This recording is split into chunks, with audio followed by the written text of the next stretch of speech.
2 King chapter 4 verse 31. Gehazi hurried on ahead and laid the staff on the child's face. But nothing happened. This was no sign of life. He returned to meet Elisha and told him, the child is still dead. Then Elisha alive, the child was indeed dead, lying there on the prophet's bed. He went in alone and shut the door behind him and prayed to the Lord. Then he lay down on the child's body, placing his mouth on the child's mouth, his eyes on child's eyes, and his hands on the child's hands. And the child's body began to grow warm again. Elisa got up and walked back and forth in the room a few times. Then he stretched himself out again on the child. This time the boy sneezed 7 times and opened his eyes. Then Elisa summoned Gehazi, call the child's mother, he said, and when she came in, Elisa said, here, take your son. She fell at his feet and overwhelmed with gratitude, and she picked up her son and carried him downstairs. Miracles during a famine. Elisa now returned to Gilgal, but there was a famine in the land. One day, as a group of the prophet was seated before him, he said to his servant, put on a large kettle and make some stew for these men. One of the young men went out into the field to gather vegetables and came back with a pocketful of wild gold. He shredded them and put them into the kettle without realizing they was poisonous. But after the man had eaten a bite or two, they cried out, "Man of God, there's poison in this stew," so they would not eat it. Elisha said, "Bring me some flour."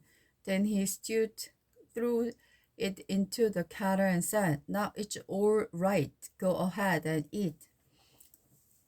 And then it did not harm them. One day a man found from Beer-Salat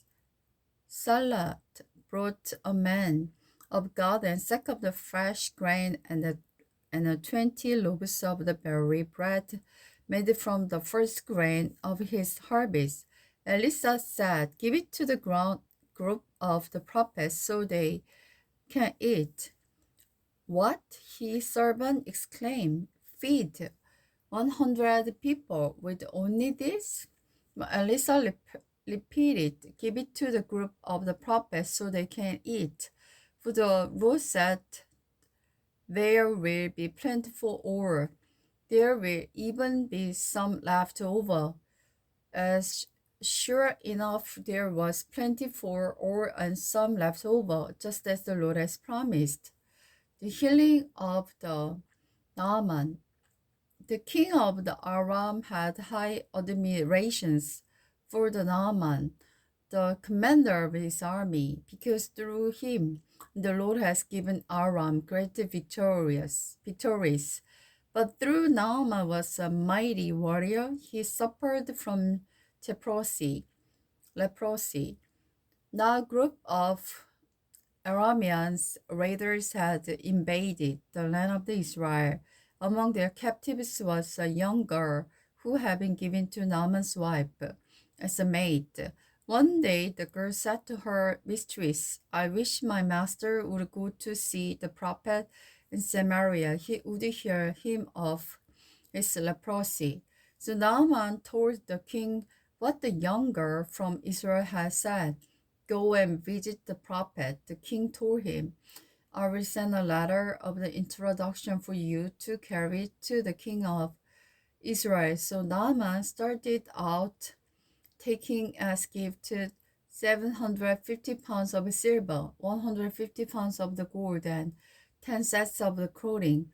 The letter to the king of Israel said, "With this letter I present my servant Naaman. I want you to hear him of his leprosy." When the king of Israel read it, he tore his clothes in dismay and said, "This man sent me, a leper, to heal. Am I God that I can cure and give life?" He's only trying to find an excuse to invade us again.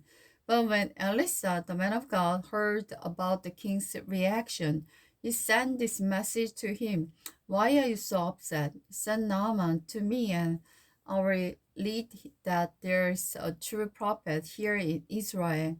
So Naaman went with his horses and chariot and waited at the door of Elisha's house, but Elisha sent a messenger out to him with his message: "Go and wash yourself 7 times in the Jordan River, then your skin will restore, then you will be healed of leprosy." But Naaman became angry and stalked away.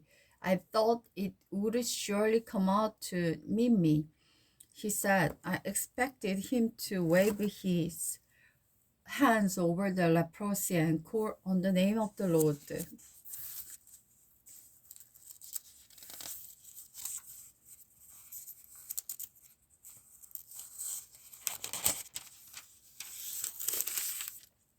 "He's God and heal me,"